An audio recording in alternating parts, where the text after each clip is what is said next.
Welcome to our daily devotional series, The Daily Herald.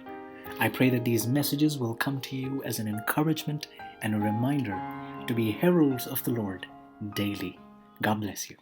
Decisive Action, December 16. Do business till I come. Luke 19:13. As Seventh-day Adventists, we have a work to do in witnessing for Christ.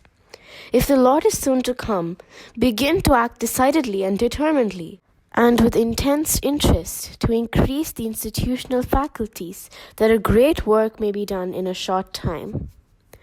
Those who have been aled to the world should heed the invitation of the Lord. He says, "Come out from among them and be ye separate, saith the Lord, and touch not the unclean thing." The bright beams of the Sun of Righteousness are to shine upon you, that you may be beautified with holiness. Shall we now say there is no need of faculties? That faith is all we need? Genuine faith is a working principle, and works will appear as a proof of this agent in the soul. You should redouble your efforts, redouble your working forces.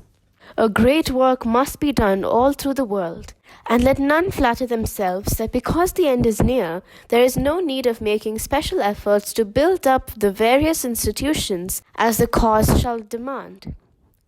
All are to be workers, but the heaviest burden of responsibility rests upon those who have the greatest talent, the largest means, and the most abundant opportunity. We are to be justified by faith and judged by our works.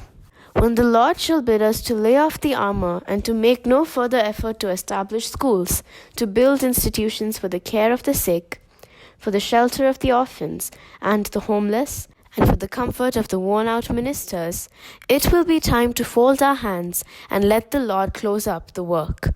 But now is our opportunity to show our zeal for God. Besides all this, God calls for home missionaries. Let every soul deny self, lift the cross, and expand far less means for the gratification of self, that there may be living, working agents in all the churches. A faith that comprehends less than this is one that denies the Christian character. The faith of the gospel is one whose power and grace are of divine authorship.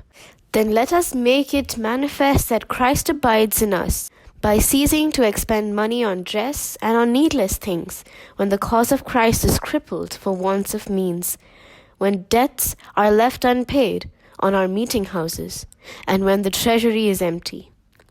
By their fruits ye shall know them. Shall we not follow the example of him who for our sakes became poor, that we through his poverty might be made rich?